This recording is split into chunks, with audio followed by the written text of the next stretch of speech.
Yes, it is another episode of 5 Rounds here on the 5 Reasons Sports Network. UFC 268 review. We'll look ahead at the fights to come as well, but 268, my friends, an absolute masterpiece. We are brought to you, as always, we are served by the Quarterdeck Seafood Bar and Neighborhood Grill. Oh, we had such a good time at our watch party. Even though we brought the heat, bad luck, unfortunately. We were out at the Quarterdeck Sawgrass location right by FLA Live Arena where the Florida Panthers play. We were out there Monday night watching the Florida Panthers, watching the Miami Heat on the road at the Denver Nuggets. We had an awesome time. Ethan Skolnick, me, Brady Hawk, the legend, was out there. Alfredo Arteaga, another 5 Reasons Sports legend, and a lot of our great viewers and readers were out there as well. I actually tried something food-wise I had never tried at the Quarterdeck before. I've had the chicken wings many times, but I had never had the teriyaki chicken wings, and they were awesome. So that is another menu item I can strongly recommend. I haven't had anything yet that I don't like there at the Quarterdeck, but this is another strong recommendation. The teriyaki wings are awesome. You guys know the drill at the Quarterdeck Seafood Bar and Neighborhood Grill. The seafood is so good.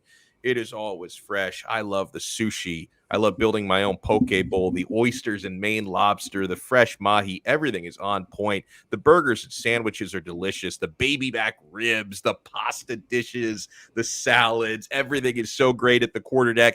Knock all that food down, wash it down with the 2-for-1 happy hour, which is all day, every day. And guys, make sure you're heading out to the Quarterdeck location nearest to you for every college football Saturday, every pro football Sunday, and take advantage of that 5 for $15 ice cold bucket special. Ice cold buckets of Heineken, Heineken Light, Amstel Light, High Noon Hard Seltzer. Mix and match those to your heart's content. Ooh, it is so sweet. And of course, viewers of this show would love to know that you can watch every UFC pay-per-view fight for zero cover charge at every at the Quarterdeck. Zero cover charge at the Quarterdeck. You pay nothing at the door. Hopefully you guys went out there to watch Kamaru Usman and Colby Covington this past weekend and all the other great fights at UFC 268. Zero cover charge for a UFC pay-per-view. If you want to find the location nearest to you or peep their menu before you go, visit them on the web at quarterdeckrestaurants.com. The Quarterdeck, come for the food, stay for the fun. Alex Donno alongside, as always, let me introduce my co-hosts, the great James Walker. James, how you doing? Doing great. I think my heart rate is still coming down from the Michael Chandler-Justin Gaethje fight. And that was the curtain jerker. Like, that was the first fight of the pay-per-view. And, you know, it was kind of hard to top that one, but we had some other great moments on that card. Frank Zaffere with us as always. Frank, good evening. I don't get a prefix. I mean, he's the great James Walker, and I'm just Frank. The legendary Frank. Thank you. Something. I'm good. Thanks for asking. And you can follow Frank on Twitter at realfrank_Z. What's the follower? And Frank actually discovered something recently because he didn't know, because he has his account private. Like, so you have to get permission to follow him. And he didn't understand that there were actually people asking for permission. He was ignoring them. So do you have some new followers? Yeah, I picked up a few, but I'm having another problem. Every time I go, I get alerts from Twitter, but every time I go to access the app, I'm logged out. Oh, my God. So I might be a voice from the social media gods. Go away. I don't know. So, and I can never remember the password. I don't understand it. I've entered it now 12 times. I can never remember. So I'm currently logged out. So if you're waiting for admittance into the great area of Frank Zaffere's commentary, I apologize. He'll figure it out eventually. I've got to reset my password again. How many times have you reset it at this point? 4, I think. Oh, 3 or 4. Goodness. Yeah. Wow. I just had to reset a password today at my Ticketmaster account, and resetting passwords, like, it's a huge pain in the ass because sometimes, you know, Google or whatever you use will, you know, they'll save it to the keychain or Apple saves it to the cloud. And they just, for sometimes reasons I cannot explain, it's just not there and you got to reset it. But enough about me and enough about Frank and I not being able to master technology. Kamaru Usman defended his belt once again against Colby Covington, and it was such a good fight. It was such an entertaining fight, an incredible show of heart, toughness, cardio, and skills from the champion and from the challenger. And guys, it even looked like they made amends at the end of it, right? Because they had this love fest at the end, and I wish I could have done a better job making out what Colby was saying to Kamaru. I kind of wonder if Colby was like, hey, like, you realize that I just like to stir shit up, right? Like, yeah, you realize, we heard it. Didn't we hear it? James, didn't you I couldn't hear it. I didn't hear any comments there. Joe Rogan heard it. Because I guess Colby said at one point, it's about making money. I didn't hear it. And then they began whispering after that, which I think was just them saying to each other how much they respect each other's fighting acumen. But yeah, I think Colby initially was just letting him know, this is show business. So, that's what this is about. So, when I'm taking those shots, that's why there's 1 million watchers tonight. Yeah, you're welcome for that payday. They made a lot of money together. There's no doubt about it. One thing's for sure. This was a very close competitive fight. And after Usman knocked Colby down in the second round, I didn't think it was going to be that close from that point forward. I didn't think it was going to go 5 rounds. I thought that Usman would get the stoppage that I predicted he would got. I give a ton of credit to Colby because he really grew into that fight. He started landing combinations. He even nearly completed a couple of takedowns. We'll get to that, whether we thought that those were really takedowns or not.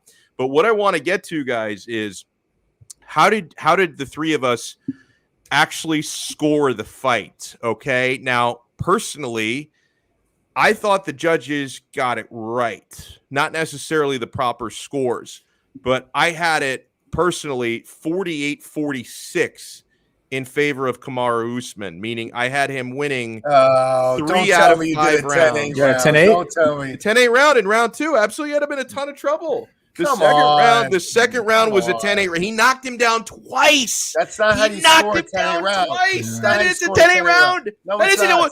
Then what's a 10-8 round if that's not a 10-8 round? A 10-8 round is when you are dominating your opponent from start to finish. And like, for instance, a ground and pound that goes on for 4.5 minutes. That's a 10-8 round. If you're exchanging punches, each fighter striking each other, and then one guy gets the better of the other fighter a couple of times, 2 knockdowns, and then the round is over, that's not 10-8. That's 10-9. And all 3 judges agree with me, by the way. I think that's grappling bias, because why is it that why is it in your mind, and clearly the judges agree with you? I think you're all wrong. But why is it that in your mind you got to be on top control on the ground to get a or it could have been merciless striking with barely any defense for more than half the round. But when you're talking about a 15 to 25 second moment in a round, the round should be judged in its entirety and not just in that snapshot. Because talk about grappling bias, that's how guys like Chael Sonnen used to steal fights. Mm-hmm. Laying a takedown in the last 5 seconds. Oh, he won the round. No. I mean, that's not how it works. So anyway, 10-9, Alex. I'm feisty today. Had I been scoring that fight octagon side, it would have been a 10-8 round. And it doesn't really make a difference because I still had Usman winning 3 out of 5 rounds. So if not 48-46, I would have had it 48-47. There's no doubt in my mind it was close, but I think that they got it right, keeping the belt with the champ. And Frank, since you're so feisty, how did you score it? I scored the first 2 rounds for the champion, 2 10-9 rounds. I did not give him a 10-8 in the second. And I scored the next 3 objectively for Colby. And I want to make sure you guys understand this. I was a little bit under the weather. I didn't drink for the fights. So I had unusual clarity, at that late hour. And I'm going to tell you, Colby was outboxing him. It was a takedown. That one takedown was a takedown, in my opinion. But regardless, Colby outstruck him in the last 3 rounds. The problem was, and I can understand, this is why I wasn't outraged. Mm-hmm. The problem was Kamaru is so much bigger and stronger that his strikes hurt more. And the judges put more, but they shouldn't put more weight on that, because if one guy gets hit and you just perceive him as having absorbed more pain than when you hit your opponent, that's not how you measure it. You know what I mean? But I can understand how they interpreted it that way and felt that the Kamaru won that way. And then I would go on to say, because I respect Kamaru Usman a lot, you got to beat the champion. So I didn't want a Sugar Ray Leonard, Marvin Hagler thing, because technically I thought Colby won, but you know what? Did you really beat him? You know what I mean? So I was able to go to sleep that night at peace, but technically I believe Colby won that fight 3 rounds to 2. Yeah, I had it 3 rounds to 2 for Usman. I can't remember if it was the 5th or the 4th that I had Usman winning, but Colby definitely won the 3rd. Yeah, I think it was the 4th for me anyway. Yeah, it's probably the 3rd and 4th where I had him win. But it was a close fight, but it was the strategy I mentioned last week that if Colby can steal a round or two with this wrestling, I think that's his avenue of winning. He wasn't able to steal a round or at all with his wrestling. The one debatable takedown that he had, Usman was up immediately, and there was a lot of attempts that were failed, as well. So I thought that would have been his game if he could have got Usman down, held him down for a minute and a half, 2 minutes out of in a round. Stole around that way, and then the striking was as even as it can be. It probably would have been 2-2 in the other rounds, and I think that would have been his way to do it, but he didn't.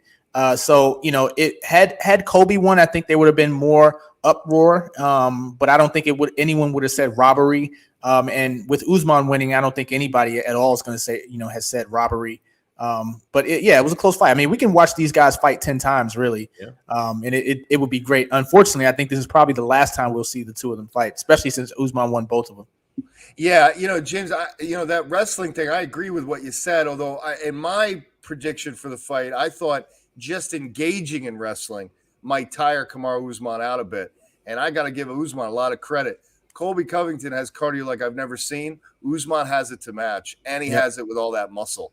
It's like it's and because he's cutting 25 pounds for the fight. Yeah. So I just could be more impressed with him. And something that we talked about last week in our preview episode for UFC 268, it did end up coming true because in their first fight, neither guy went for any takedown. It was purely a stand-up boxing affair. Kickboxing affair, but in this fight, both guys went for takedowns in the first round. I mean, Colby did not land his takedown in the first round. The one that was debatable was later on in the fight, and Usman did land his takedown. But clearly, these guys were looking for different avenues of victory, even though most of the fight was contested in the stand-up. And I agree with something that Frank was saying as far as why the judges scored it the way that they did.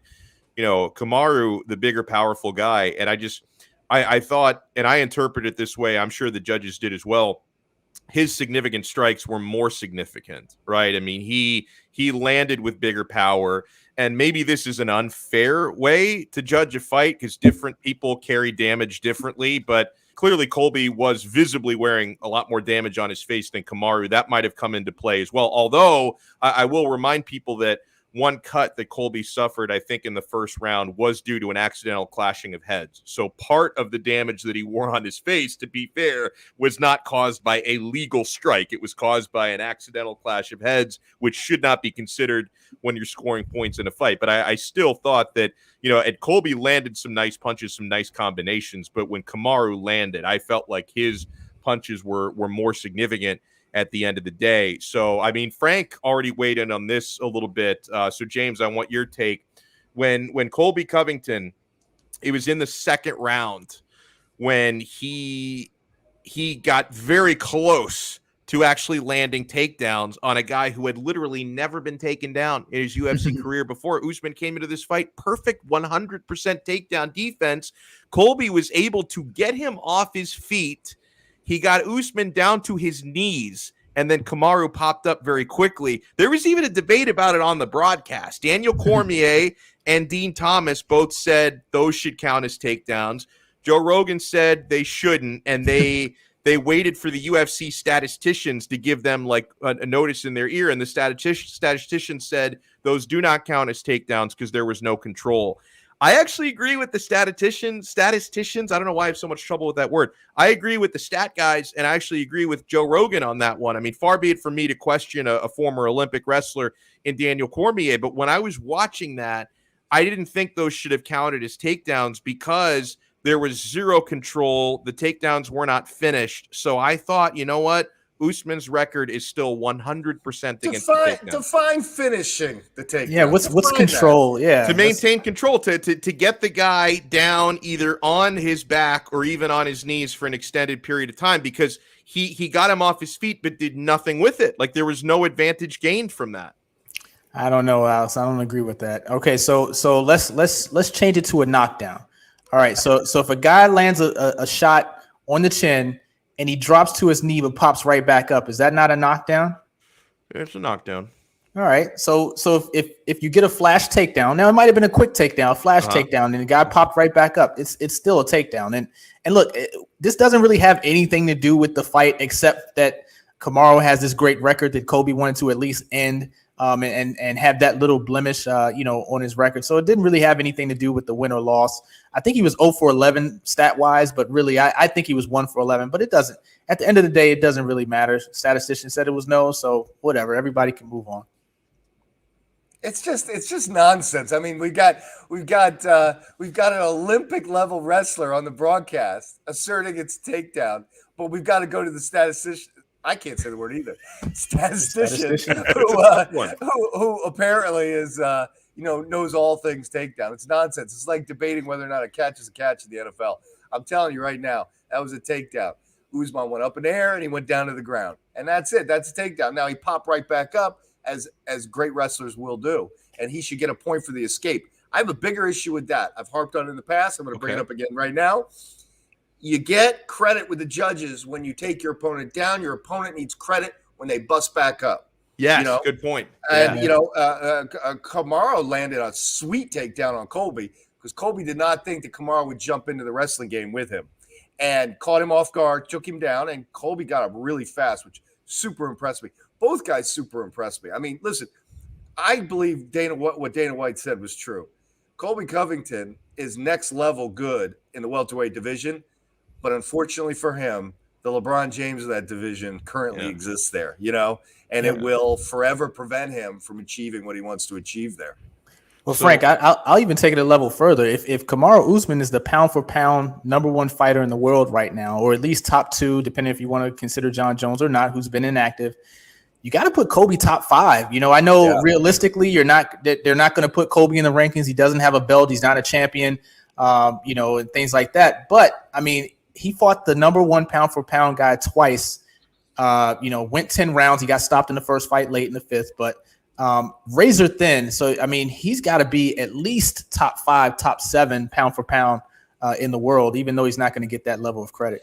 James and Alex, let me ask you this. Now, you got Colby, sitting in the welterweight division, and I agree. James, you're 100% right. He's top 5 pound for pound in the world right now as a runner-up. Mm-hmm. Yep. But what do the UFC brass do with him now? Because he's beaten anybody else that they match him up with, which ruins Usman's ability to have entertaining new, people to square off with. Maybe he gets a fight with Masvidal, which could be a distraction for a minute. Yep. But after that, what do you do with the guy? Because he's going to obliterate anyone else, in my opinion. Maybe he just starts doing money fights. I mean, you match him up.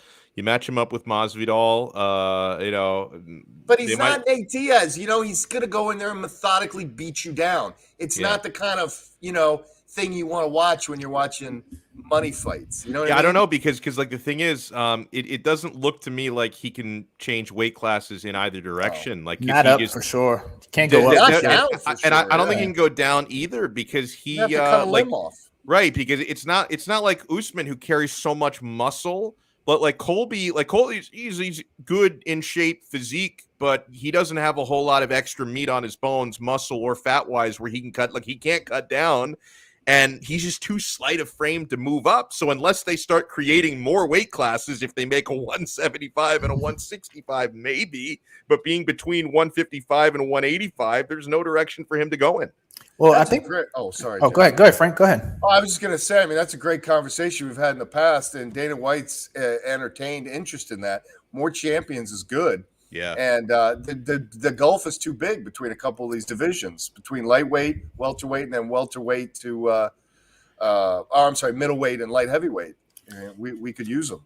Yeah, I think there's a couple fights left. I mean, look, he can fight Masvidal, so that'll take at least 6 months or so. They can hope Usman loses to whomever, whether it's Leon Edwards or Khamzat Chimaev in the next year. That might be the guy. If there's anybody who could beat him, because I don't think Leon Edwards does, but if Khamzat gets a little more seasoning, he could be like a win away from being ready.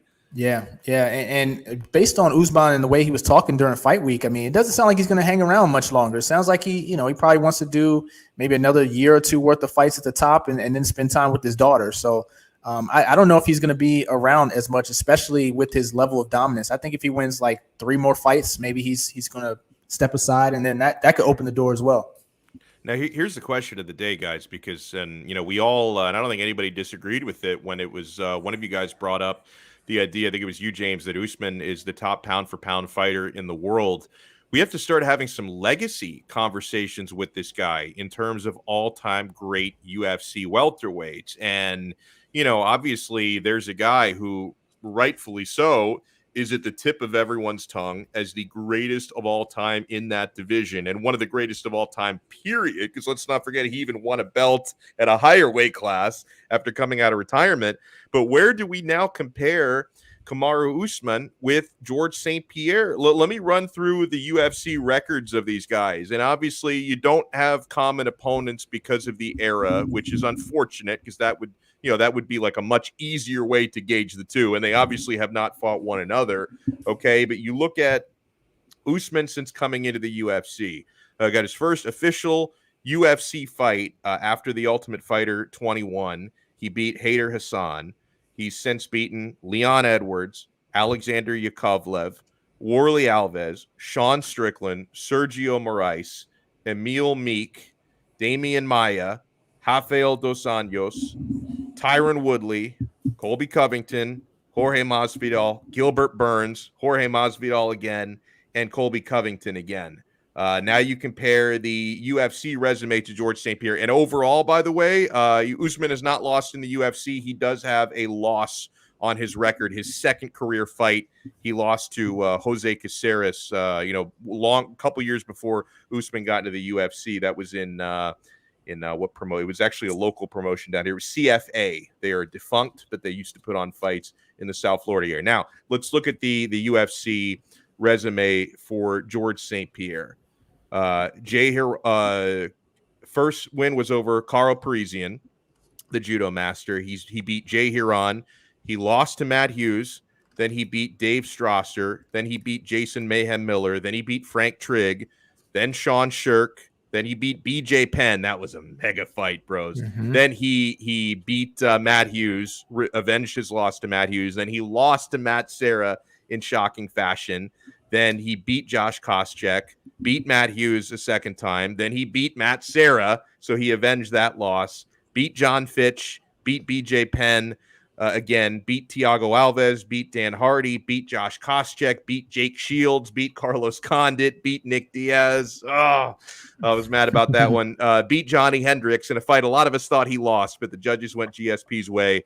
Then he retired. Then he came out of retirement at middleweight and beat Michael Bisping. Now, all this to say, guys, no disrespect to Kamaru, but I look through this resume, and even though Georges St-Pierre had 2 promotional losses in the UFC and Usman is yet to lose in the UFC, I still think legacy-wise, I think GSP is safe at least for now because GSP has first of all, his only 2 losses, he avenged them, and then he's got several victories against fellow UFC Hall of Famers. I still think GSP's legacy is intact. Frank, you disagree? Yeah, I mean, look, I'll go through it quickly. I mean, he fought one-dimensional fighters. The UFC of old was one-dimensional. John Fitch was just a wrestler. BJ Penn was fighting out of weight class. Let's not forget that. BJ Penn's a lightweight guy. Josh Koscheck, just a wrestler. Just a wrestler. Carlos Condit, just a striker. Thiago Alves couldn't stay on his feet. Nick Diaz couldn't stay on his feet. The guy he fought, who was the precursor to the modern era of the welterweight division, was Johnny Hendricks. A lot of people think he lost that fight. Yeah, I did too. So that's where I would go with you. I would tell you he was on the precipice of this new era, and really I think he did lose, but he snuck it out. He runs into Colby Covington or Kamaru Usman. Oh my God, no chance. In fact, I think he'd lose to Khabib Nurmagomedov. What do you think, James? It's close. It's close. I mean, with every win, I know last show I said, look, if he continues to lap this way and finishes with Khamzat Chimaev, no question for me, Kamaru is the best welterweight of all time. I think the tricky thing right now is that it's hard not to look at the eye test. And I know they're at different levels. Different eras and things like that, but they're in the same weight class. And Usman just looks like he should be, like he's just in 2 weight classes higher than what GSP would be, even though they're in the same weight class. It's just I mean, the eye test right now, it just Kamaru Usman looks like a more physically threatening guy with better all around skills. I mean, if his striking is going to be this good, his striking is better than GSP's striking, even though GSP really kind of got the technique down later during his run. It's close. I can't say one way or the other right now. But I think if he wins one or two more fights, especially against Khamzat Chimaev to kind of cap it all, I mean, I don't think there's a question anymore. I don't think either James or I is taking anything away from GSP's greatness. He's an unbelievable fighter. I just think if he came on the scene today, he'd be a 155er. He'd have to be. Oh, I've met him. The thing is, like, go ahead. No, I'm just saying, he's just not, the stature thing is a real thing. Yeah. And GSP's game throughout his career was executing his brilliant takedowns and controlling his opponents on the ground. And this modern era of the welterweight division, I mean, good luck with that.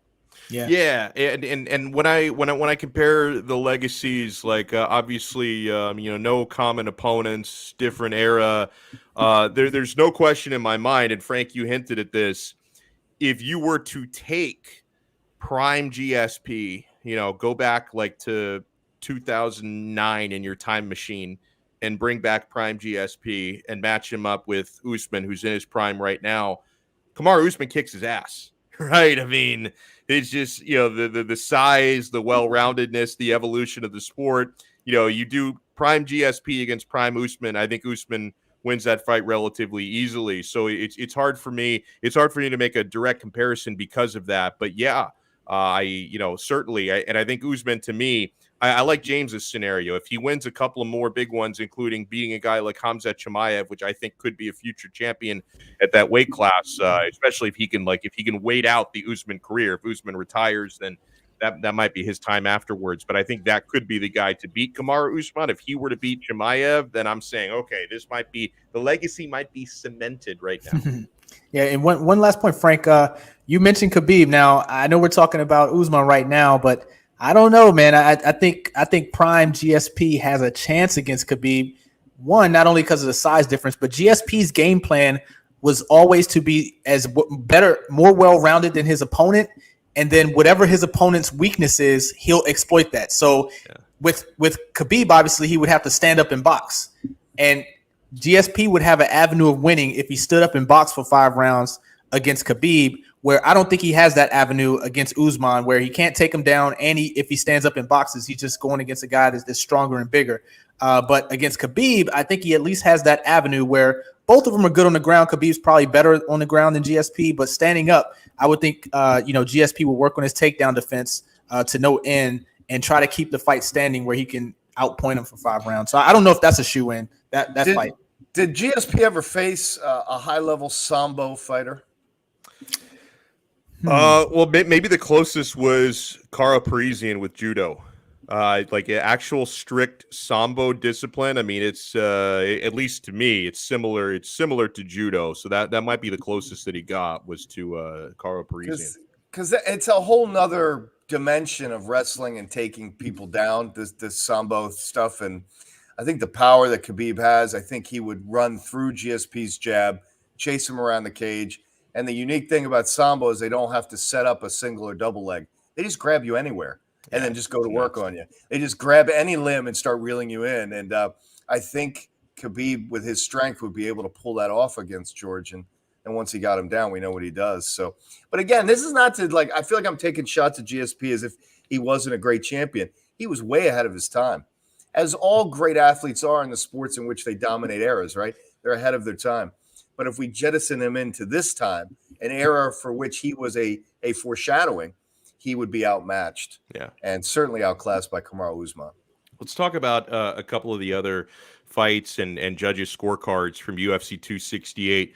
Co-main event, Zhang Weili, who I had predicted to beat Rose Namajunas. Rose Namajunas grinded out a decision.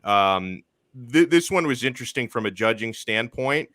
I kind of feel the same way about this one as Frank did about the main event. Scoring the fight at home, which I actually do because I'm a nerd. I had Zhang Weili winning it 3-2, but Rose Namajunas did more damage, and she clearly won the final 2 rounds, which I know can leave more of an impression on people, because then you feel like, well, if there'd been another round, it would have been even more emphatic for Rose Namajunas, who did more damage in the fight. So I scored it 48-47 for the challenger, Zhang Weili. Frank, did you agree with the way the judges went? Because the judges went for Thug Rose. I did agree with it. I didn't have, as critical an eye on the exchanges as I did in the main event, but I had a weird sensation. I was unbelievably emotionally invested in it, more so than I expected going in. Okay. I found myself cheering. I found myself I felt like I was the head of the Rose fan club. I mean, I just couldn't have been more engaged and impressed with her performance. And, it's an eerie thing, right? Where she beats the insurmountable fighter by shocking stoppage the first time, and then comes back and verifies her greatness by doing it over a 5-round period in the next time. She did that against Joanna Champion, and that's what I call her because I can't say the name. Yeah, and now she's done it against this woman. So, did it go 3-2? Which way? I'm not sure. I think they got it right. This was a really tough week for China, because you had the Zhang Weili loss, and then you had Evergrande defaulting. I mean, this has been a really, really bad week for them. But what did you think about this fight, James? Yeah, I thought the judges got it right as well. What was interesting is I just saw Rose have more confidence in this fight. When you knock out someone like, in the way that she did, who Weili had been steamrolling the division, and then knock her out, you just go in with a lot more confidence. And, you could tell that, just the way she moved around the cage and everything, she was more confident overall. She finished the fight stronger. So yeah, I had it 3-2. That one wasn't as close as I thought the Usman Covington fight was. I thought that one was pretty clear. Now, Frankie Edgar against Marlon Chito Vera. Frankie was doing so well right up until he got front kicked to the face. So I guess the first place we can go on this, and James, I'll start with you on this one. Immediately, Frankie got front kicked. He crumpled down to his knees. The referee did not waste a second to jump in and stop it, which when I was watching it in live time, I didn't take it personally. I didn't take any issue with the stoppage, because you see a guy get kicked like that and his body go limp for a second the way that it did. I was expecting the referee to go in and call it off quickly. Frankie Edgar was very upset. He was immediately protesting the stoppage. Because listen, if he had finished the fight, he probably would have won on the scorecards, which I'm sure made him extra upset about the way that fight ended. And, he protested it in the moment. He has also, talked about it this week in interviews that he thought it was a bad stoppage. I thought the stoppage was okay. And usually I would rather the referees err on the side of caution than let it go on too long. Because, Frankie Edgar, unfortunately, has taken a lot of damage in recent fights. I mean, you think about the last time we saw him, I mean, his face got knocked into the 5th row by a Corey Sandhagen knee. We've seen him in Dorio. He was TKO'd by Chan Sung Jung in the previous loss, the Korean Zombie. So Frankie Edgar, in his advanced age, no longer has the chin he used to have. Maybe the referee was thinking about that as well. What did you think of the stoppage, James? Yeah, and add on that list, Brian Ortega had a pretty nasty knockout of Frankie Edgar as well. So look, you can't give certain fighters the extra leeway because of what they used to be. So Frankie's expecting the Gray Maynard treatment, where he's almost out, but he rolls around and bounces back and went that was 10 years ago or however long it was. This isn't 2000, this isn't 2010 or 2008 or whenever they had that fight. He face planted pretty much when he had that kick. I think his face actually hit the canvas. And when a lot of guys protest and they come to and they get clear, the reason they came clear is because the fighter isn't on top of them throwing more blows. Bingo. And so it's easy when you have 5, 6, 7 seconds to clear your head because the referee stopped the fight to say, hey, look, I'm fine. Well, if he took 3 or 4 more punches from Marlon Vera, he wouldn't have been fine. So I was fine with the stoppage. It was a great kick by him. Frankie fought a good fight, and, it doesn't mean he has to retire. It's something that he might need to probably think about. He's closer to retirement than not, obviously. But yeah, I didn't have a problem with the stoppage at all. I could not agree more. You stole my line, damn it. But I got to tell you, no, it was a great line, bro. I got to tell you, though, I don't care. I was surprised that Frankie's protesting now in interviews after having had an opportunity to see the film. He fell face first, eyes roll back in his head.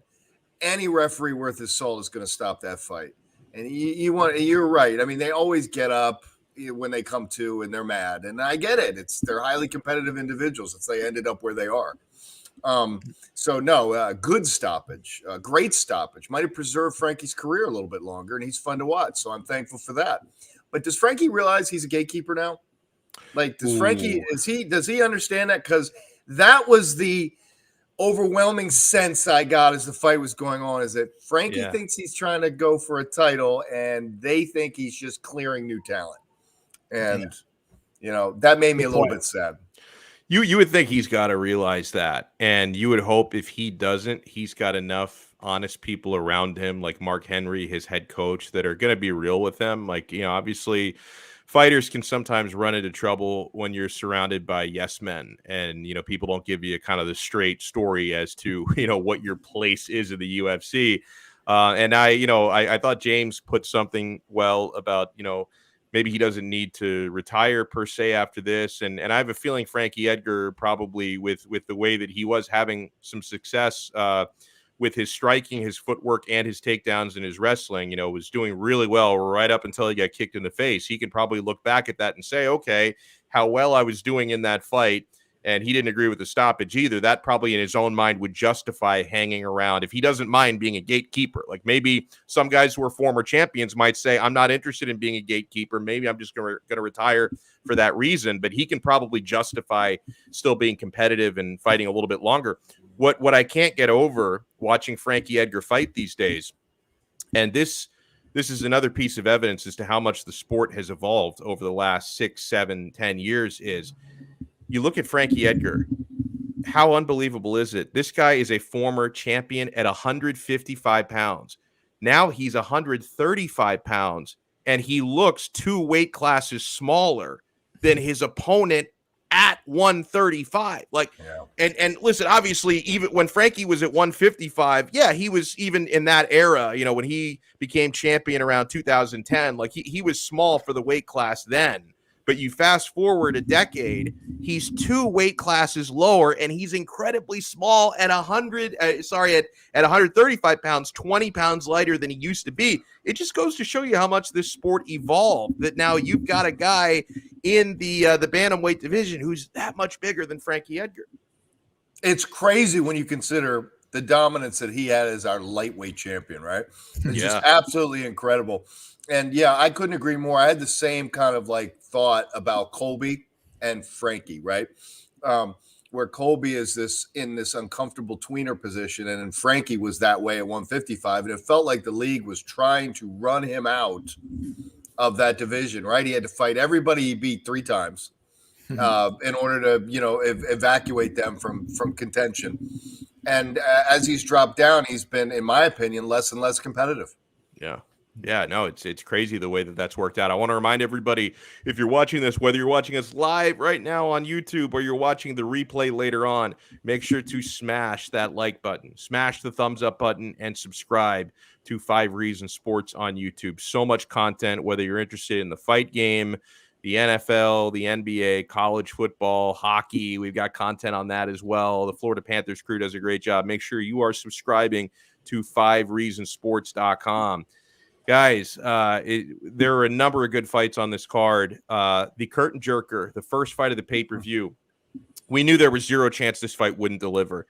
I had very high expectations for Justin Gaethje against Michael Chandler, very high, and I still thought that they exceeded my expectations. It's like these guys both understood what people were hoping they would bring to this fight, and they just came to this agreement that, we are going to throw down, that forget about head movement and trying to stay away from punishment.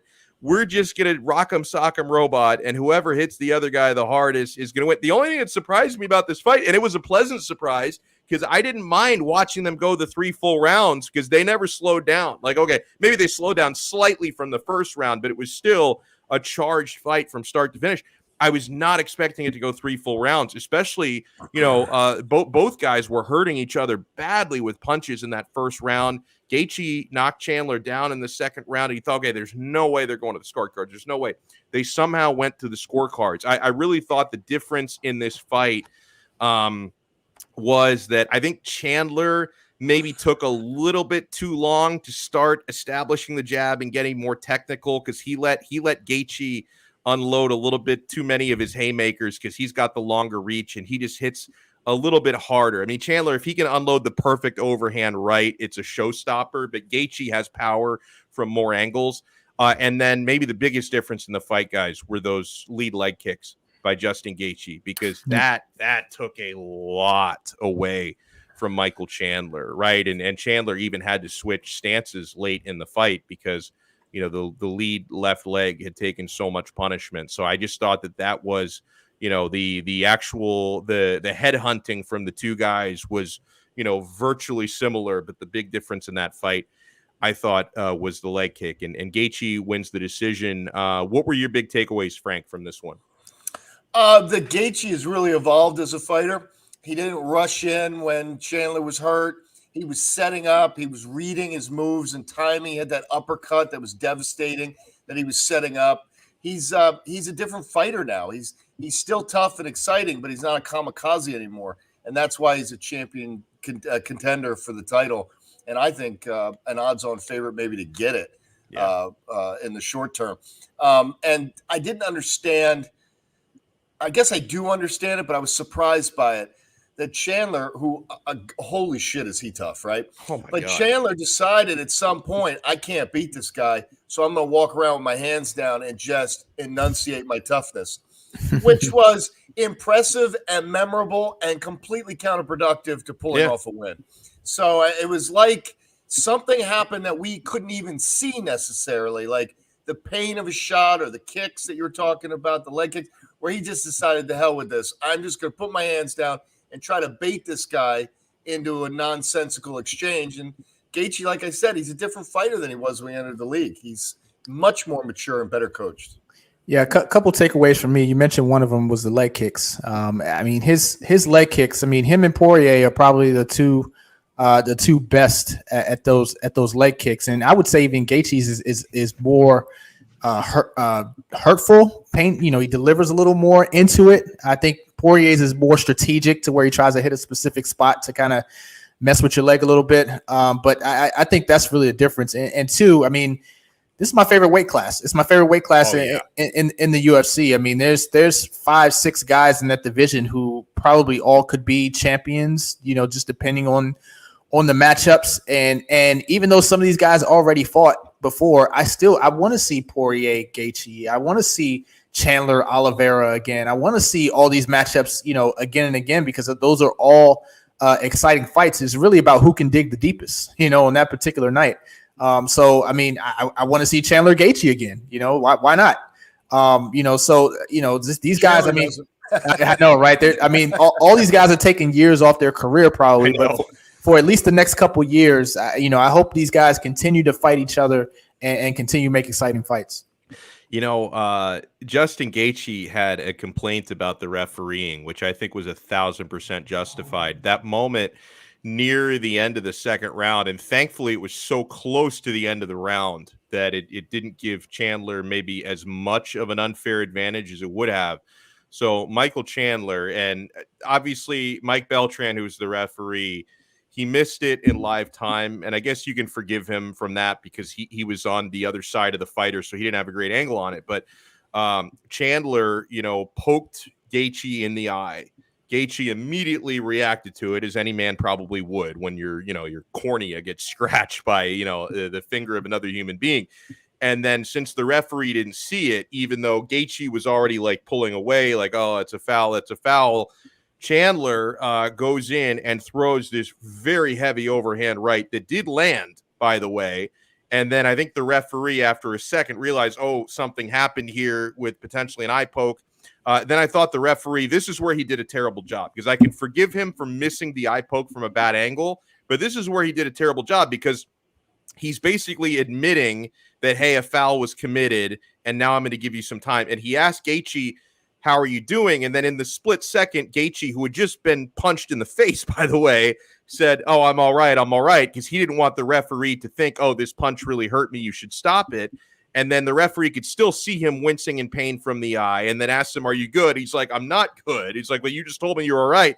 And so he didn't give him any time to recover from the eye poke. And he made Gaethje go right back out there after getting poked in the eye. A few seconds later, the fight continues, and also been punched in the face by what wasn't really a legal punch, right? If that happened after a foul was committed.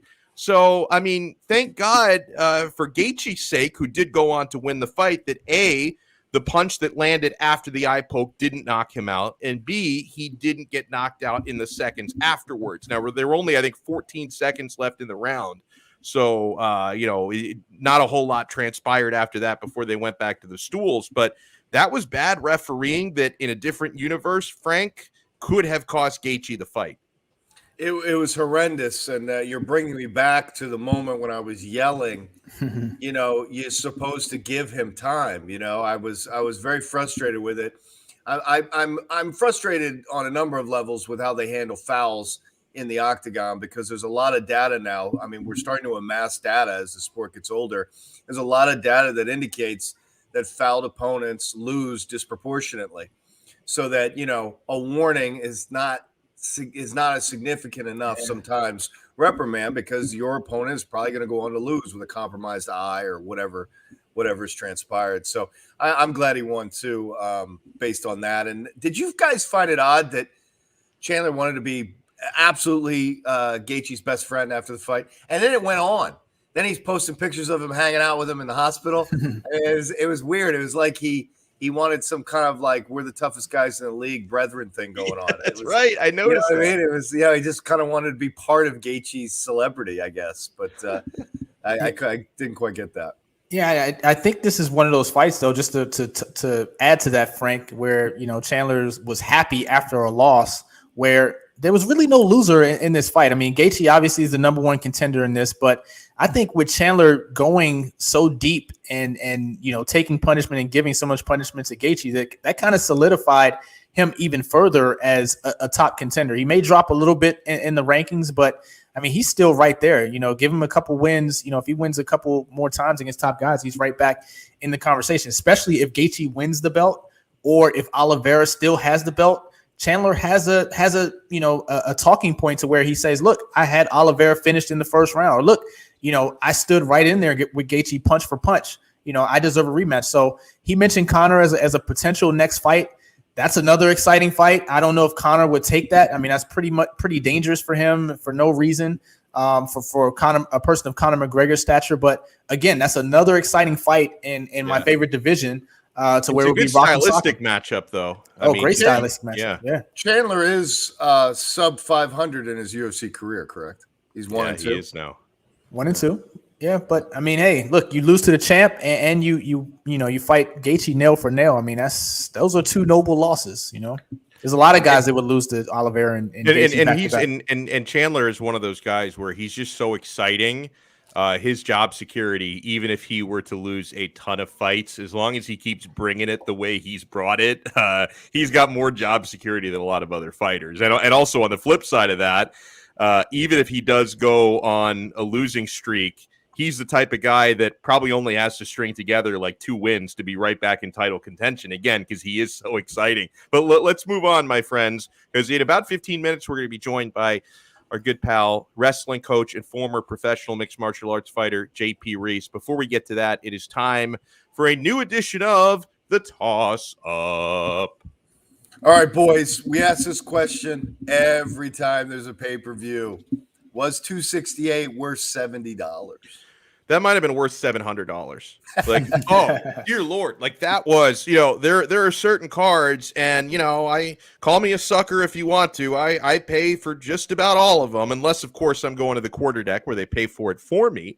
But if I'm going to watch it at home, I don't really miss a pay-per-view, so I'm plopping down $70 left and right. Yeah, there are a lot of those cards where you come away from it saying, I'm not so sure about that one, but this one, that card delivered from prelim to main card, fight to fight to fight to fight. And that's even though 4 out of the 5 main card fights were decisions. These were action-packed, awesome decisions, some close decisions, ones that we can even debate and argue. Yeah, this one was easily worth the $70. If they can keep on putting cards like this, just take my money. I agree, and I actually like my co-main event and my main event going to a decision. Something about first round knockouts in the main event where I feel like I got cheated a little bit money wise. Even if the knockout is exciting, things like that, I'm like, I wish it went a little more. Just case in point, the Dustin Poirier Conor McGregor fight. I'm like, I really feel like I missed out. I wanted to see 2 or 3 more rounds there, before Conor broke his leg, at least to kind of see where things were going and see if the tide had turned or what have you.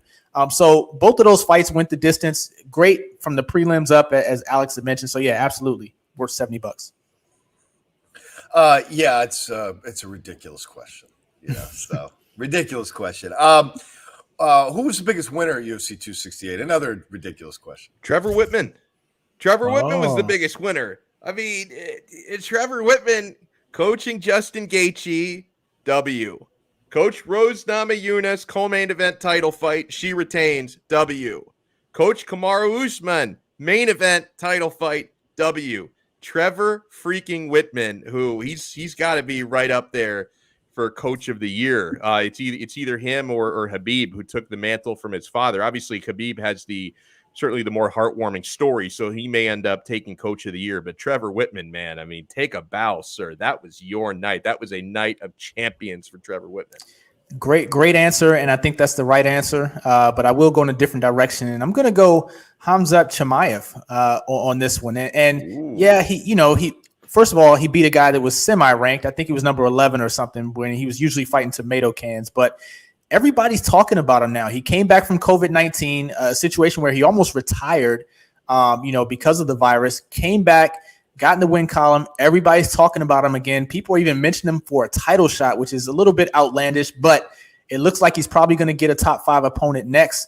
I think he's rocket shipped from really going unranked to really being one fight away from a title shot. So yeah, I would say Khamzat Chimaev's up there as well.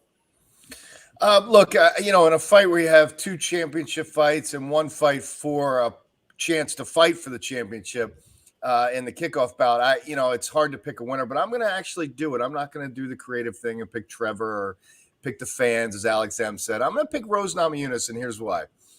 I think with this victory, she has elevated herself into the status of truly elite with Amanda Nunes, with what Ronda Rousey had accomplished.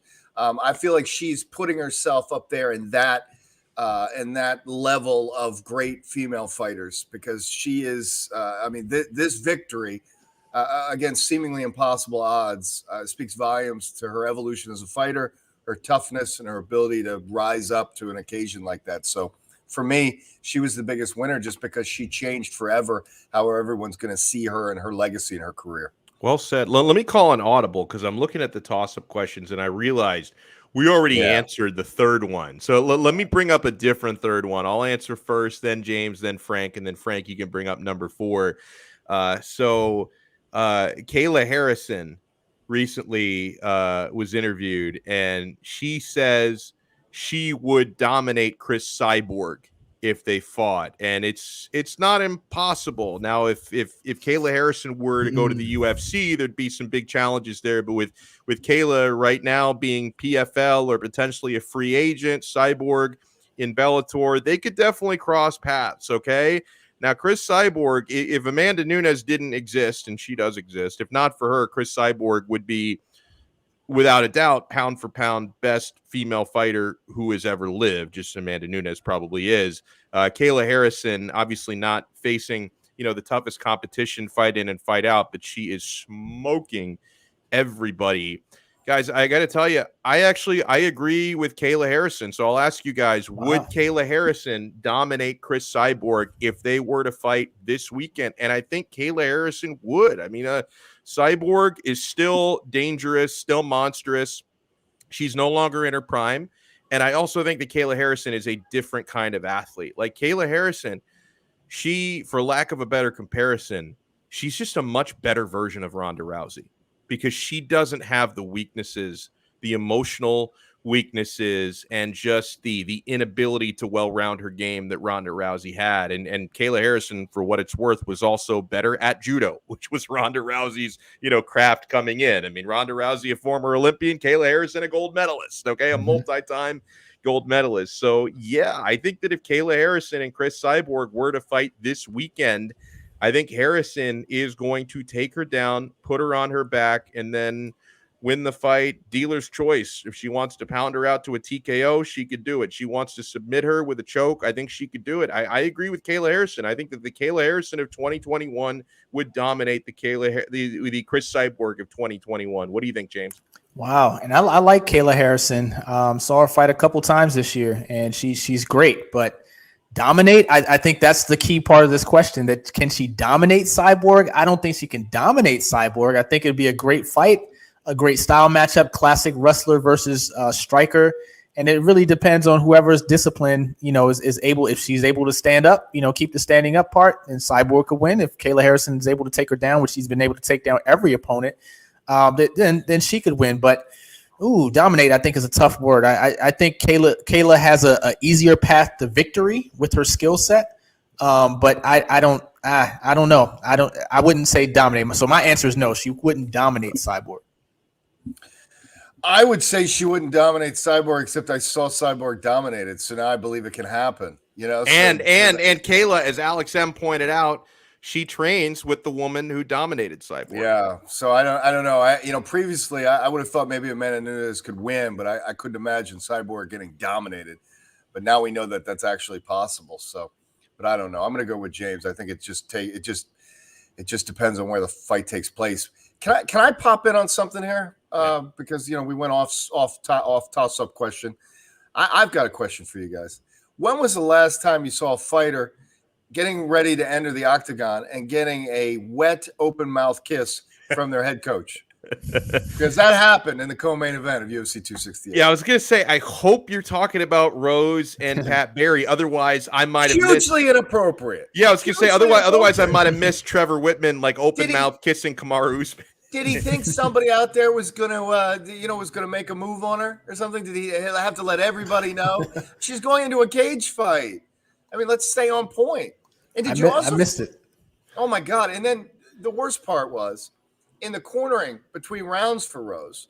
That poor girl really looks like she's trying to listen to everyone talking to her. Oh, I know. I noticed. And her boyfriend leads the conversation over Trevor Whitman. He leads it, saying nothing. And then I guess apparently trying to kiss her, and then tells Trevor, "Okay, go," as if he's the boss of Trevor Whitman. Like, get out of town, Rose. If you really want to get to the echelon of elite, you gotta get Trevor in the right spot in terms of your coaching regimen. Well, and also it really depends on what kind of a relationship you have with your significant other. But I think there is something to be said where sometimes you may want to keep those compartments of your life separate. This may not apply to Rose and Pat because maybe Rose and Pat they have this perfect flow as, head coach to fighter. But, you remember when Misha Tate and Brian Caraway, when they were together for many years and they were like each other's head coaches. And from what I understand, that kind of contributed to the downward spiral of their relationship. About a month ago, do you remember that Aspen Ladd fight where her boyfriend is her head coach, and then people thought, oh, this guy is yelling at her inappropriately. I kind of thought that was a little bit ridiculous from these snowflakes, but maybe keeping that stuff separate might be the way to go. Although, how many people are married to another pro fighter? So maybe you want to have that resource in your corner. Caraway, Misha Tate was way odder. I agree with you because they were in the same weight class too. That bothered me for some reason. Why did that bother you? It's not like they fight each other. No, I know. It was just weird. I don't know. It was just they're both trying to make 135, it was just kind of weird.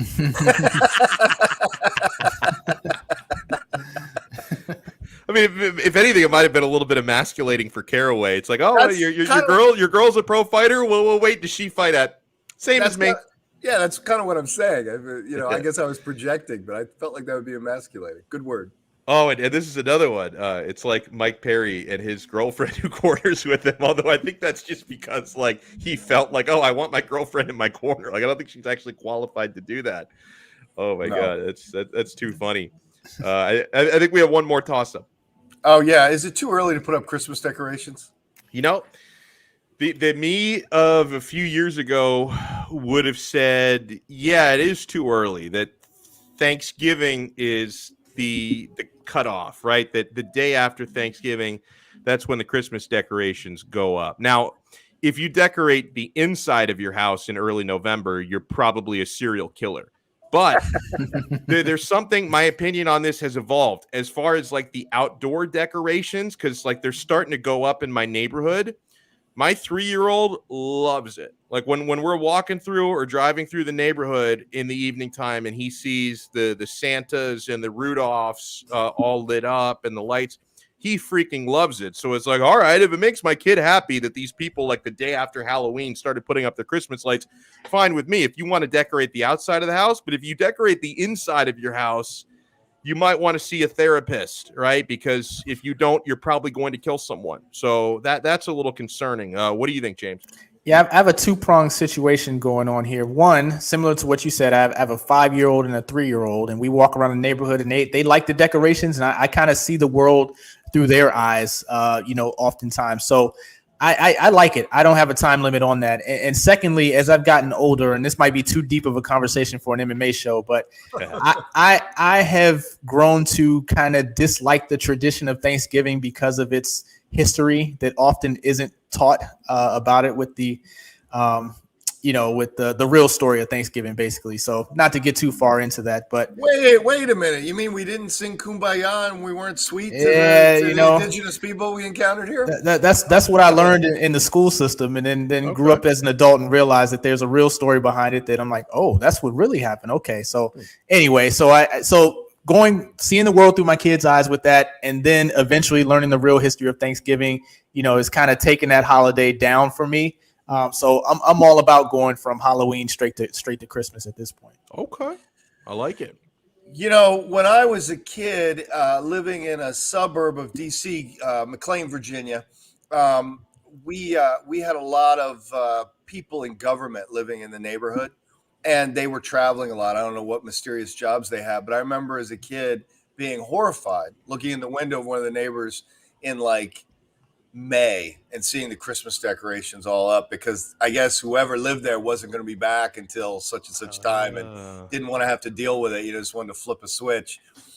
So I guess that scarred me. So I've always been very particular about it. I feel like it should be solidly between the evening after you finish your Thanksgiving meal, and then it's got to be down by New Year's Day. New Year's Day should be recover from your hangover and then get that crap down and back in the attic. Yes.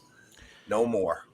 Do either of you have a strong opinion on real Christmas tree versus artificial? Because my wife, decade ago got me into artificial, and I will never go back, because you don't have to worry about that sumbitch like setting a fire, because you always hear about those, right? I mean, I am all about the artificial tree. We've had the same one since like 2012, and it keeps on ticking, man. I'm all about that.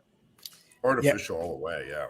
Yeah, I use artificial now. It's just efficient. You don't have to go out and buy a tree every year. But I remember as kids, we used to go out, and it was kind of a thing to go out and pick a tree and drag it in, and it'd be spilling everywhere all around the house, and then, throw it away afterwards. But yeah, as an adult, for efficiency now, artificial. Let's break it down, guys. I mean, really, first of all, we're killing a tree unnecessarily. Mm-hmm. Then we're taking this sappy mess into our house. We're risking back injury to get it on top of the car. You got to strap it down and get it in the house. Then you're precariously putting it in this device, with the bolts and all that, and you've got to water it constantly. But no matter how much you water it, the stuff starts falling off. Yep. But let's in a dying wood item in the house, let's wrap it in electrical wire, because that seems safe. So let's do that. And then so we're risking burning our house down and injuring or possibly killing our families. And then at the end of it, you have a mess that never goes away, right? You're cleaning up that crap for weeks after that tree leaves the house. It's a nightmare. Artificial all the way. So we'll move away. It is that's honestly, that's better than some of your fight breakdowns. Oh, wow. Well, I don't do that very well. No, you do, and I'm giving you a compliment. Like your fight breakdowns are good. Your Christmas tree breakdowns are even better. Going back to the fight game, this is something that happened this week, which is unfortunate. Jorge Masvidal had to pull out of his scheduled fight with Leon Edwards, which would have been a really fun scrap. That was going to be happening UFC 269 on December 11th. Masvidal suffered an undisclosed injury in training, so that forces him out of the fight. Leon Edwards, I guess, doesn't really think it's all above board here, or he might just be talking shit. Who knows? I mean, he might know deep down inside this is a real injury, but Leon Edwards tweeted out yesterday, disappointed, but honestly, I knew this fraud didn't want to fight me anyway. He was just a stop off on the way to the title. The goal remains the same. Much needed family time now. And then he tags Kamaru Usman, I will see you soon. So it sounds to me like Leon Rocky Edwards is just going to say, you know what, let me sit back and wait for a title shot. I don't want to fight anyone else. Is that the way that it should be? James, I'll start with you because we were talking about this before the show. People are stepping up. I mean, Khamzat Chimaev wants to fight Leon Edwards. Edwards probably realizes that's a fight I cannot win, so let me duck that. Nick Diaz wants to fight Leon Edwards. I would love to see it. That'd be a very tough fight for Nick to win, but I guess he wants to try and avenge the loss of his younger brother. Well, what do you think happens here? And should Leon just wait around? Should he, as a fan, I would like to see him, in the octagon. I think it makes for a better pay-per-view. He's trained for it. He's already, down, around the right weight. The fight's 3 weeks away. So yeah, I would like to see him in the cage. Now, for Leon's business, his personal enterprise, no, absolutely not.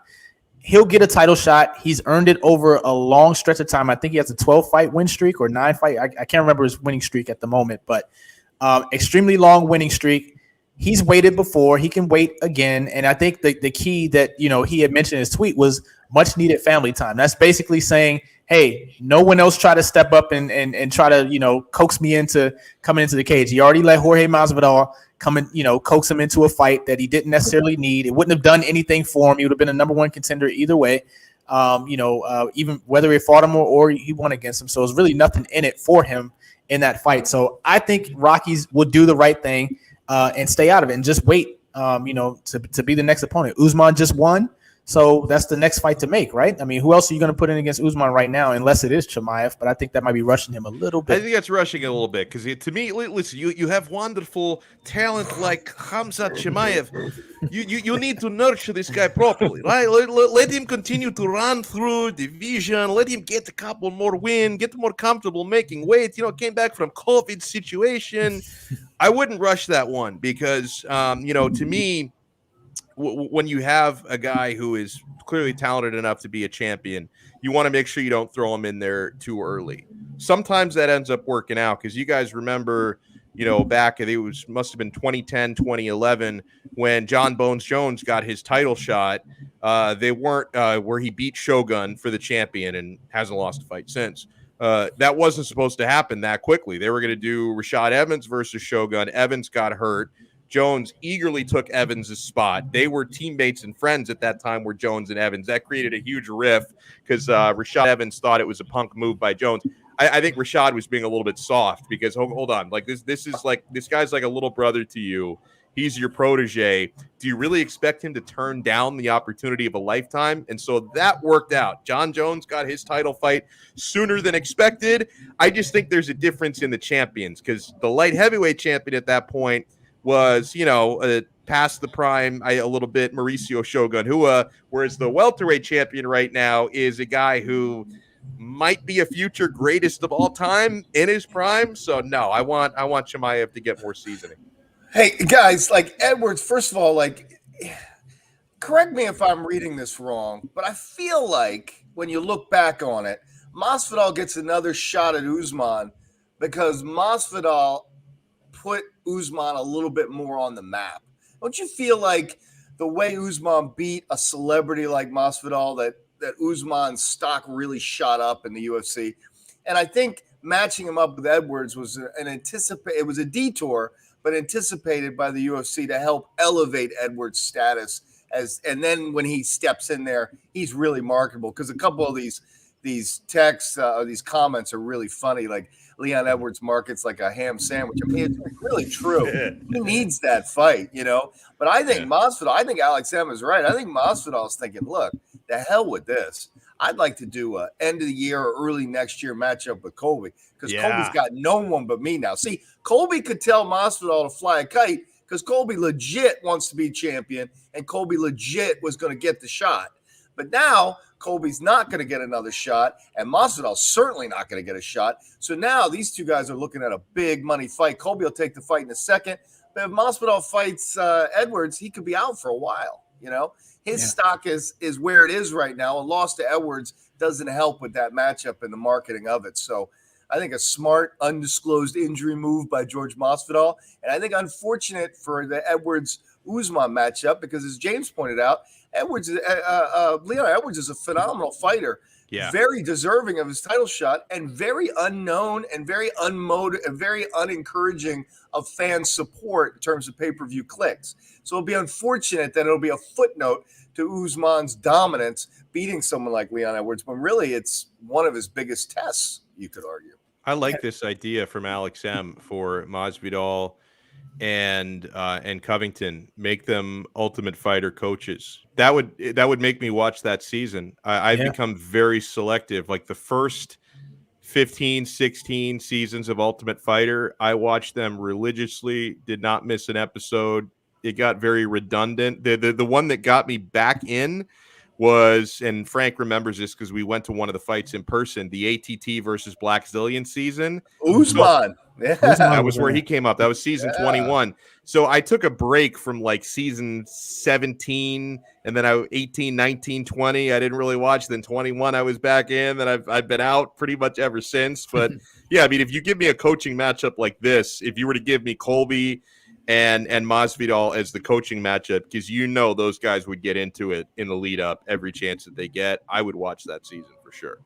Yeah, I think that's a great idea. And just going back to Usman real quick, I mean, the UFC, the best they can hope for with the Usman Leon Edwards matchup is that Usman's star is built up enough to where he'll get a few 100,000 pay-per-view buys, but it's not going to be a million pay-per-view buy. They I'm sure they already resigned to that. Leon Edwards isn't going to sell the fight that well. That's just not in his personality, but it is a good fight and it is a good test where hardcore fans will pay for it, but they're not going to get many casual buys on that one. Guys, it's talking about Usman. Can I ask a kind of off-the-wall question? I know he won't fight him for a lot of reasons, but could Kamaru Usman beat Israel Adesanya? If he was so inclined, could he beat that man? I think he could. And now he would not have like the size advantage that Jan Blachowicz did, but I think if he committed to it, he could follow that game plan. Because Usman is so incredibly strong, and we've seen it for Adesanya against Blachowicz that there can be a weakness there in defensive wrestling and control. I'm not necessarily saying I would even pick Usman, but I think he could beat him. Like to me, it would be like a toss-up kind of fight, right? Yeah. Because Izzy has done really well of defending takedowns of guys his size and smaller. So maybe you could say Usman falls into that category. I just think that Usman is so dynamic with that aspect of his game. And, Izzy would have a striking advantage, more polished striker, longer reach. But I don't count out Usman's power, right? Because if he is able to get inside and land something, he does have fight-changing power, even up a weight class. So I would give Usman a small chance, but I would favor Izzy. How much would you pay for that fight? Because they say they're not going to fight each other and all those things. But hey, if you throw $5 million at each guy, maybe they make that super fight happen and do it just for sport and say, hey, I know we're brothers, I know we're friends, all that kind of thing. But look, we're setting our families up, and they don't have to fight much longer, anymore. They're already getting retirement like money to where they can continue their legacies, a couple more fights, and get out. People are saying in the comments, James, that Usman's too small and he'd lose speed and endurance moving up. They're not realizing that he walks around at plus 200 pounds. Yeah. I mean, he'd still have to cut weight for that fight. I think I'm not sure who would win. I think Usman would have a better chance than people realize. And we were talking very early in the show about Kamaru Usman's legacy. And, George would never fight Anderson Silva. He would never do it. And that people, man, were they clamoring for it. Two dominant champions. And wouldn't it be something if Kamaru Usman and Israel Adesanya would do it? And we could see the Silva GSP of today's version of MMA. I mean, it could be maybe the greatest fight matchup in UFC history. And it would certainly, the winner, if it were Usman, when we're talking about legacy, you could forget GSP. If he wins that fight, Yep. Okay, can I go back to something that I mentioned? Absolutely and not. neither of you guys took the bait and expanded on it. But Nick Diaz did offer his services on short notice to fight. We tune you Leon out Edwards. when you bring up Nick Diaz, bro. No, but hold that? on. Obviously Leon Edwards wants no part of that because he knows he's going to take a Stockton ass whooping. But I wanted to say though, Like the last time, right? Yeah. Well, listen, man, he needed to get his feet wet after 6.5 years out of the octagon. The second fight back will be no problem. But my real takeaway on this is it's not the fact that fight is not going to happen because Leon Edwards is not man enough to take it. But my big takeaway here is I love the fact that Nick Diaz wants to fight again. Like I love the fact and he did kind of say this before the fight with Robbie Lawler that he's going to want to come back even quicker if he gets his ass beat, right? And as we talked about before that fight, and Frank was the one who brought up this theory, and he might be correct, that Diaz probably really needs the money because he got burned on at least one investment. I don't know exactly how much he lost or how much money he is getting from his various marijuana endorsements, if that offsets the amount of money he lost. But I'll take it as a great sign that the greatest of all time, Nick Diaz, does want to return and fight again. Because even though I know I'm a hypocrite, because when we did the post-fight episode on that, I said I hope I never see Nick Diaz fight again. I've changed my mind. I've got the bug. I've got the bug. It took me a couple weeks to get that out of my system. I want to see him fight again, whether it happens in the UFC or if he ends up, taking his services to the Bellator Legends division or Ryzen or ONE FC overseas. I want to see it, man. So I'm just happy that Nick apparently wants to keep fighting. Could I jump in quick? I also, one of my other theories was that I think Nick Diaz was hurt going into the Robbie Lawler fight. That's I think right. His camp was screwed up, but because of it, and I think he'd like to redeem himself. And you know what?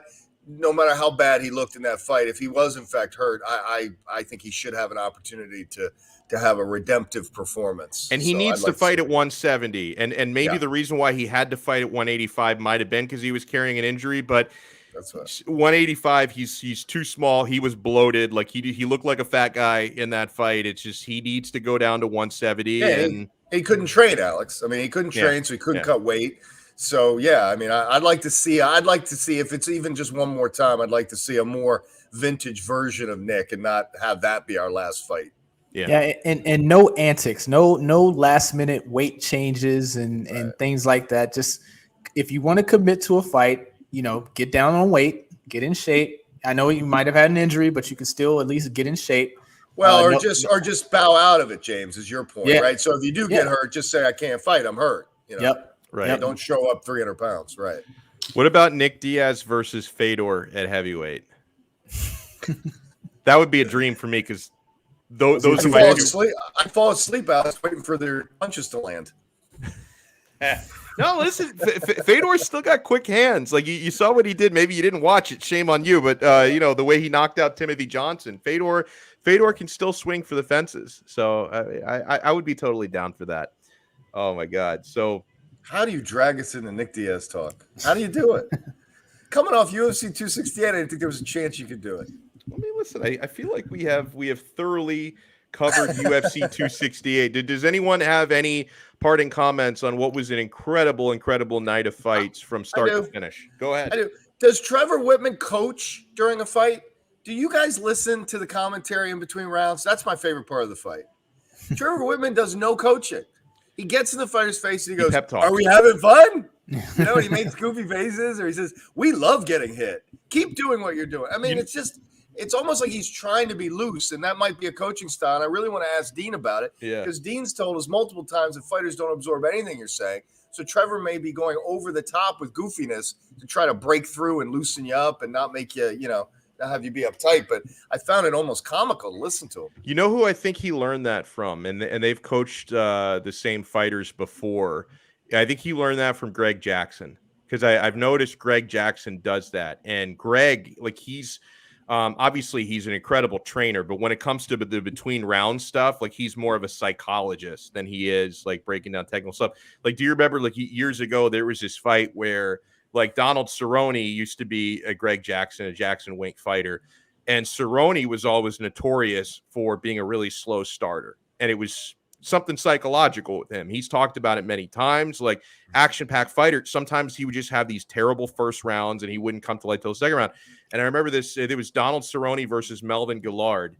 And, like, you could tell psychologist Greg Jackson in the corner was like, I've got to get this guy riled up. So there was this quiet moment where neither guy was throwing. And then Greg Jackson just yells out, "Go get some, Donald Cerrone!" Like, he just screams it out. It's like, okay, he's clearly trying to get this guy pumped up. And I think Trevor Whitman, like, they probably bounced ideas off each other. He probably got that from Greg. Yeah, the proof is in the pudding, man. 3-0, you know, on that night. Yep. And hey, but with all due respect, James, if you and I had been thrust into that, I'd take those 3 fighters all day. You know, I'll say goofy stuff, and I'll be 3-0. That's true. That's true. Hey, great fight on Saturday with Max Holloway and Yair Rodriguez. Yes. That's a good fight to look forward to, coming off a 268 free fight night card. But I think that's a good main event. And Max, a lot of people think is the uncrowned champion. Yeah. In many ways, but I don't think he has an easy opponent this time. So it'll be a good fight. Yeah, I'm picking Max here, you know, and I like Yair Rodriguez a lot. I just think if Max Holloway, who's probably got a chip on his shoulder based on the way recent decisions have gone, if he can get into that rhythm of his where every time Max Holloway fights, he seems to set a new record for significant strikes thrown and landed in a fight. So, you're going to see that similar activity. The guy has a gas tank that is just through the freaking roof. So I think it's going to be another good fight. I think no matter who wins it, I think it's going to be really exciting because you've got 2 up-tempo type of guys. But I'm going with Holloway, and yeah, I agree with Alex M. Should smash him, Max. He's on another level. What do you think, Frank? Yeah, I couldn't agree more. I mean, it's kind of like Colby Usman, Max, and Volkanovski. I mean, it's just like, you know, Max is he is, you know, if it weren't for the champion, he would never have lost and would be a reigning champion. So, yeah. Yeah, do you do Volkanovski Max a third time if he wins, or do you wait for Volkanovski to lose? I mean, they're in a tough spot with that. They have the same problem, don't they? I mean, you have Max Holloway clearing out potentially viable opponents for Volkanovski. So I don't know the answer. So it's a pleasant problem to have when you have all these good fighters on your roster. Yep. It is no doubt. So that is going to be this Saturday, November 13th. We also have Big Ben Rothwell on the card against Marcos Rogerio de Lima. And Big Ben Rothwell, he is a testament to how in the heavyweight division, you could just last a lot longer. He's 40 years old. I remember watching Rothwell losing fights 6-7 years ago, being like, I think this may be it for Rothwell. I think it may be time to hang him up. And like, you know, he's had like 3 career renaissances since then. So he's Kenosha's finest. I love watching him. Yeah, if you weigh 250 and you're willing to stay in the drug testing protocol, the UFC will keep you. Yeah, absolutely. That is a good point on that one. And who was it? I was thinking of it and I couldn't think of who it was.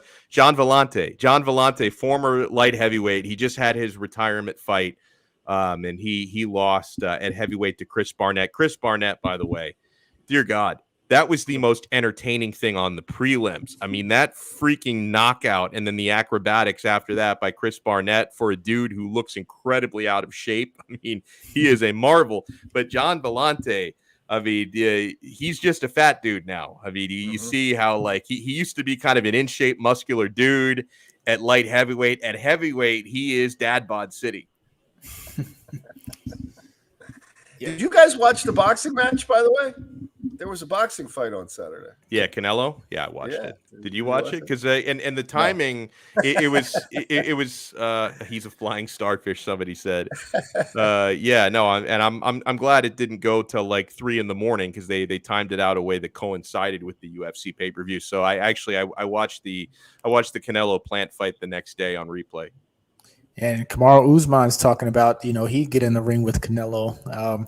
He just sounds like a guy that's looking for, the last big payday on his way out. He's cemented his greatness, win a couple more fights. He could fight Canelo and probably make $30 million, $40 million in one fight and walk on out. But I don't think that's going to happen. Dana White already shot that down. But Kamaru's the only person that's talking about it. But it is kind of a dumb idea. It is a really dumb idea. Like I'm tired of a couple things. And actually on the way out here, I'm going to bring something else up that we hadn't got to. And the reason why we haven't gotten to it is we prioritize real fights versus, circus fights. But I'm tired of the crossovers where MMA guys go over and box because the sports are just so different. It's ridiculous. And I'm also tired of this trend here in 2021. I think it started really in 2020 with Triller. But now boxing promoters are able to essentially print money just by putting two famous people in a boxing ring, regardless of their backgrounds, training, merit. So did you guys see the fight that was announced about a week ago?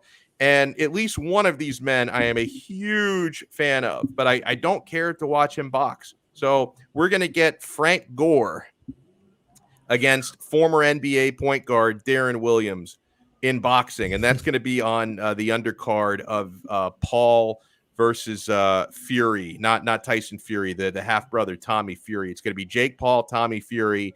And then on the undercard, you're going to have former NFL and Miami Hurricane star Frank Gore against former NBA star Darren Williams. Try to convince me why I should care about this. Now, I do want to see Frank Gore knock him out because 305 till I die. But, I mean, come on. Frank Gore, Darren Williams in a boxing match? Like, what are we doing here? I don't understand that at all. Yeah, super random. Right. Do they even know each other? Like, what's the background story? Yeah, how I they don't gonna know. hype the fight? They seems like they don't play the same sport. Yeah, how would they even cross paths? So it almost sounds like they each actually want to be boxers, maybe. You know what I mean? And like, so this is a fight for them because you're right. Like, there's no beef that I'm aware of.